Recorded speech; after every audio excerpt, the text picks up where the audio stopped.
When history recalls King Henry VIII of England, it is not primarily his 40-year reign, his military campaigns, or even his break with Rome that first comes to mind.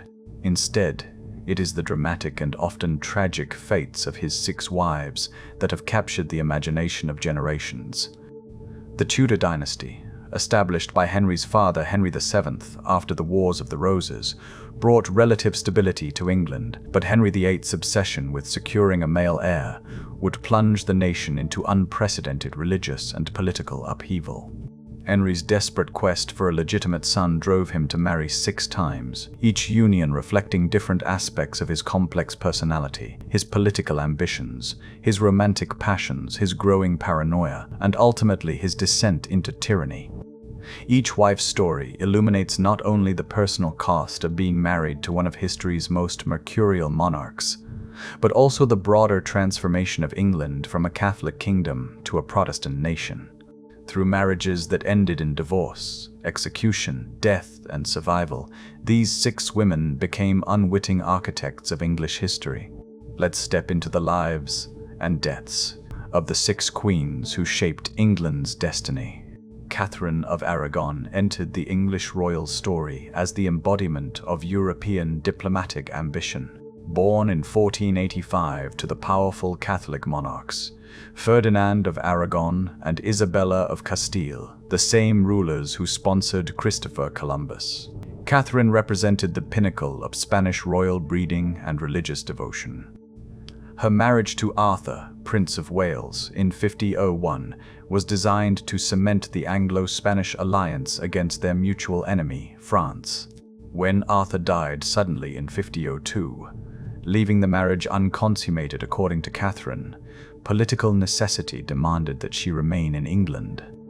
After years of diplomatic uncertainty, she married the young Henry VIII in 1509, shortly after his accession to the throne. For over 20 years, Catherine served as an exemplary queen consort, demonstrating remarkable intelligence in matters of state, deep religious piety, and unwavering loyalty to her adopted country.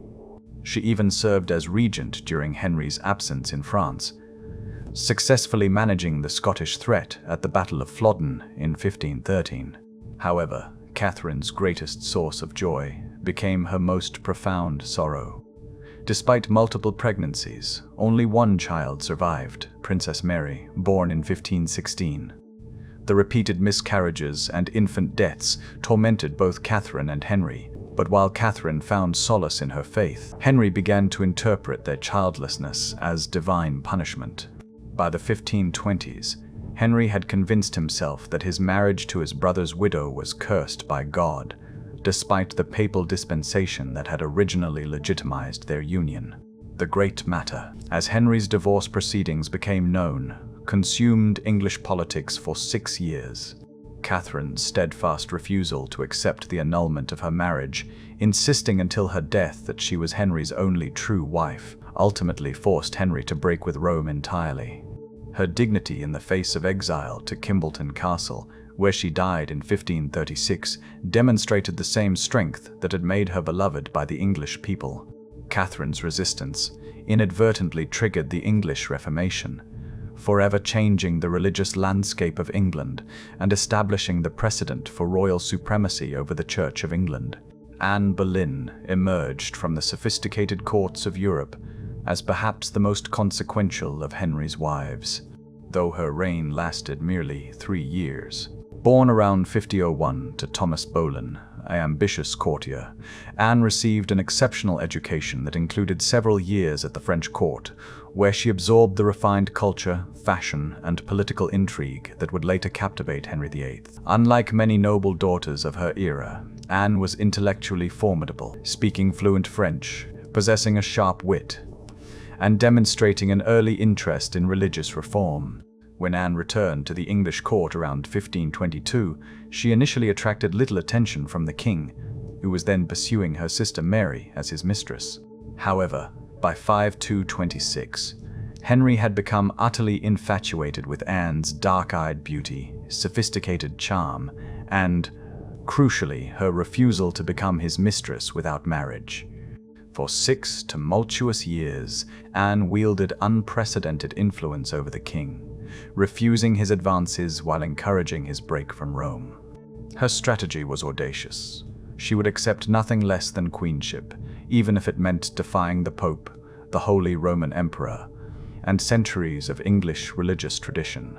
The couple finally married secretly in late 1532 when Anne was already pregnant, followed by a formal ceremony in May 1533. Her coronation was magnificent but controversial, with many English subjects viewing her as a usurper who had displaced their beloved Catherine of Aragon. Anne's early promise seemed fulfilled when she gave birth in September 1533, but the child was a daughter, the future Elizabeth I. Henry's disappointment was palpable, and Anne's subsequent miscarriages, including a son in early 1536, sealed her fate. Anne's downfall came with breathtaking swiftness. In May 1536, she was arrested on charges of adultery with multiple men, including her own brother, George Boleyn, accusations that were almost certainly fabricated. The speed of her trial and the flimsiness of the evidence suggest that Henry, already infatuated with Jane Seymour, simply wanted Anne eliminated. Her execution on May 19, 1536, was carried out by a French swordsman, a final gesture to her sophisticated tastes. Anne's death demonstrated Henry's capacity for ruthless cruelty, but her lasting legacy transcended her tragic end. Her daughter Elizabeth would become England's greatest monarch, ruling for 45 years and ushering in a golden age of English culture, exploration, and power that validated Anne's belief that a daughter could be as valuable as any son. Jane Seymour represented everything that Anne Boleyn was not: modest, conventional, and unthreatening to the established order. Born around 1508 to a respectable but not particularly wealthy family in Wiltshire, Jane embodied the traditional virtues that Henry had come to believe were essential in a wife. Unlike the cosmopolitan Anne, Jane was thoroughly English, with pale complexion, fair hair, and a demeanor that contemporaries described as gentle and submissive. She had served as lady-in-waiting to both Catherine of Aragon and Anne Boleyn, observing firsthand the dangers of crossing the increasingly volatile king. Henry's courtship of Jane began even before Anne Boleyn's execution, demonstrating his remarkable ability to compartmentalize his emotions. Jane's family, particularly her ambitious brothers, Edward and Thomas Seymour, carefully orchestrated her interactions with the king, ensuring she projected the image of reluctant virtue that had proven so effective for Anne Boleyn. However, where Anne had been calculating and dramatic, Jane appeared genuinely modest and pious. Henry married her just 11 days after Anne's execution, a shocking display of callousness that nevertheless reflected his desperate need for political and emotional stability. As queen, Jane successfully navigated the treacherous waters of Henry's court by avoiding political controversy and focusing entirely on her primary duty, providing the king with a male heir. She wisely avoided involvement in religious matters, though she quietly interceded for mercy during the Pilgrimage of Grace, a Catholic uprising in northern England. Her pregnancy, announced in early 1537, was treated as a national event, with Henry's government organizing public prayers and celebrations throughout the kingdom. Jane's triumph came on October 12, 1537, when she gave birth to Prince Edward at Hampton Court Palace. After nearly 30 years on the throne and 3 marriages, Henry finally had his legitimate son and heir. The king's joy was unprecedented, and Jane briefly enjoyed the satisfaction of complete success. However, the difficult labor had severely weakened her, and she developed what was likely puerperal sepsis. Despite the best medical care available, Jane died on October 24, just 12 days after giving birth. Henry's grief was profound and lasting. Jane remained the only wife whose portrait hung in his private chambers, and when he died 10 years later, he chose to be buried beside her at Windsor Castle. Jane's tragic death enshrined her memory as Henry's most beloved wife, the one who gave him his greatest gift while paying the ultimate price for her success. Anne of Cleves entered Henry's life as the product of pure political calculation, her marriage representing England's attempt to align itself with Protestant powers against the Catholic alliance of France and Spain.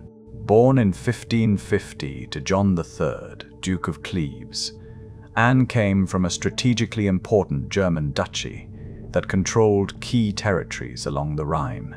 When Henry's chief minister Thomas Cromwell proposed the alliance in 1539, it seemed diplomatically brilliant. England would gain a powerful Protestant ally, while Henry would acquire a wife from impeccable royal bloodline. The courtship was conducted entirely through diplomatic channels and artistic representation. Hans Holbein the Younger, Henry's court painter, traveled to Dusseldorf to paint Anne's portrait, creating an image that apparently pleased the English king. However, the limitations of 16th century matchmaking became painfully apparent when Henry first met Anne at Rochester in January 1540.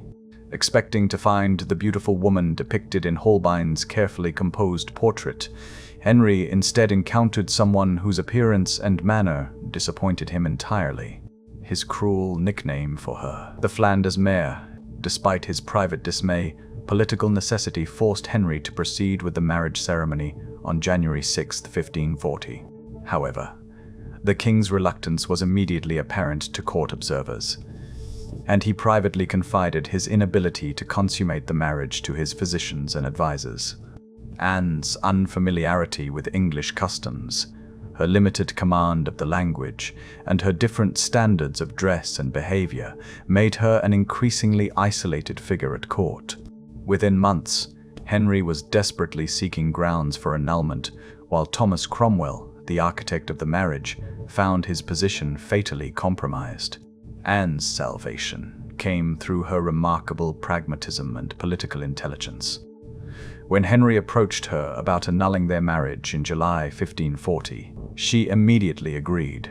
In exchange for her compliance, Henry provided her with an extraordinarily generous settlement, 2 manor houses, Richmond Palace and Bletchingley, along with a substantial annual income that made her one of the wealthiest women in England. Officially designated as the king's beloved sister, Anne effectively became an honorary member of the royal family, without the dangers of actually being Henry's wife.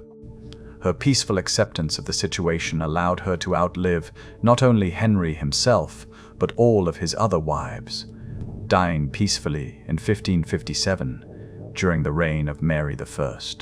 Anne's story demonstrates that sometimes diplomatic failure could become personal success, and her ability to navigate Henry's volatile temperament with grace and intelligence ensured her survival in an increasingly dangerous court. Catherine Howard's story represents perhaps the most tragic intersection of youth, inexperience, and Henry VIII's increasingly tyrannical nature. Born around 1523, Catherine was the cousin of Anne Boleyn and grew up in the chaotic household of Agnes Howard, the Dowager Duchess of Norfolk, where aristocratic children received minimal supervision and education. Unlike Henry's previous wives, Catherine lacked formal education, political training, or any understanding of the deadly serious nature of royal marriage. Her upbringing in the Norfolk household exposed her to sexual relationships at an early age, experiences that would later prove fatal when subjected to the scrutiny of Henry's court. When Catherine arrived at court around 1539 as lady-in-waiting to Anne of Cleves, she was approximately 16 years old, beautiful, vivacious, and utterly unprepared for the attention of a king. Henry, now nearly 50, grossly overweight and suffering from painful leg ulcers, became completely infatuated with Catherine's youth and charm. Their marriage in July 1540 represented Henry's desperate attempt to recapture his own youth through his teenage bride. Catherine's genuine affection and liveliness temporarily revitalized the aging king, who showered her with jewels, fine clothes, and public displays of devotion that had been absent from his previous marriages. However, Catherine's past relationships, particularly with her music teacher Henry Manox and gentleman Francis Derham, had been witnessed by numerous individuals who saw opportunities for blackmail once she became queen. More dangerously, Catherine began a romantic relationship with Thomas Culpeper, a gentleman of the king's privy chamber, conducting secret meetings that were facilitated by her lady-in-waiting Jane Boleyn, widow of Anne Boleyn's executed brother. These clandestine encounters, while possibly never consummated, provided her enemies with evidence of adultery. The revelation of Catherine's relationships in late 1541 sent Henry into a rage that surpassed even his fury during Anne Boleyn's downfall. The king's sense of personal humiliation was compounded by his genuine affection for Catherine, making her betrayal feel particularly devastating. Catherine's youth and terror during her interrogations evoked sympathy even from her captors. But Henry's determination to make an example of her overrode any considerations of mercy. Parliament passed a bill of attainder, declaring it treasonous for an unchaste woman to marry the king without revealing her sexual history, legislation designed specifically to ensure Catherine's execution. On February 13, 1542, at approximately 19 years old, Catherine Howard was beheaded at the Tower of London. Her final words reportedly expressed sorrow for her offenses against God and the king, demonstrating a dignity that her brief life had ill prepared her to possess. Catherine's execution marked a turning point in Henry's reign, revealing a king whose capacity for cruelty had expanded to encompass even those he claimed to love most deeply. Catherine Parr entered Henry VIII's life as his sixth and final wife, bringing to the role a combination of intelligence, religious conviction, and diplomatic skill that enabled her to navigate the increasingly dangerous waters of the aging king's court. Born around 1512 to a family with strong court connections, Catherine received an exceptional education that included fluency in Latin, French, and Italian, as well as a deep engagement with religious and philosophical texts. By the time she attracted Henry's attention in 1543, she was already twice widowed, having been married to Edward Burgh and John Neville, Lord Latimer, experiences that had given her valuable insights into managing powerful and potentially dangerous men.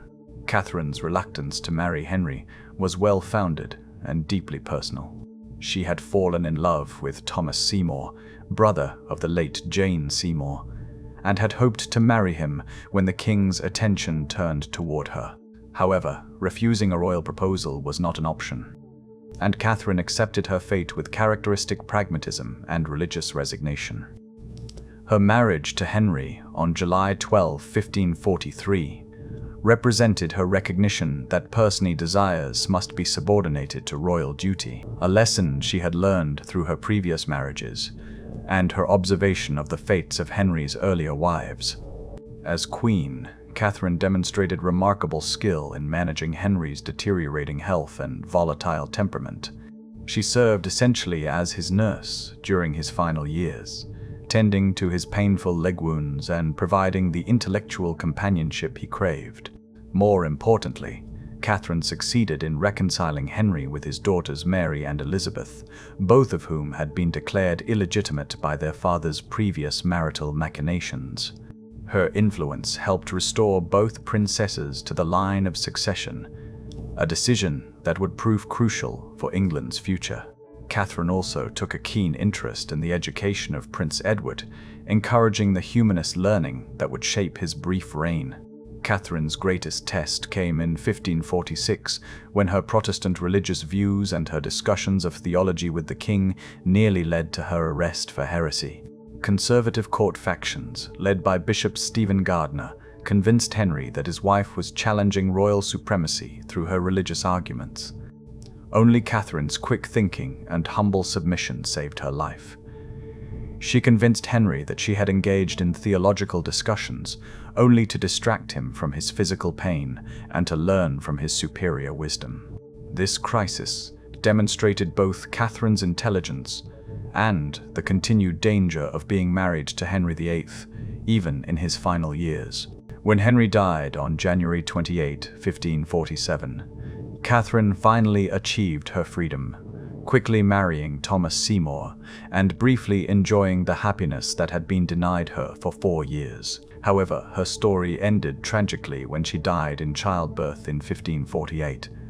Just 1 year after Henry's death, Catherine's legacy extended far beyond her survival of Henry VIII. Her influence on Elizabeth I's education and character helped shape the future queen's remarkable reign, making Catherine Parr an indirect architect of England's golden age. The haunting rhyme that summarizes the fates of Henry VIII's 6 wives: divorced, beheaded, died, divorced, beheaded, survived. Each woman who entered Henry's life brought her own hopes, intelligence, and dignity to a role that demanded impossible perfection, producing male heirs while navigating the treacherous currents of Tudor court politics, maintaining royal dignity while submitting to an increasingly tyrannical husband, and preserving their own lives while serving the needs of an unstable kingdom.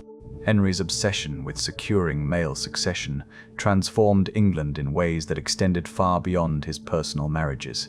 His break with Rome to divorce Catherine of Aragon established the Church of England and royal supremacy in religious matters, changes that would define English identity for centuries.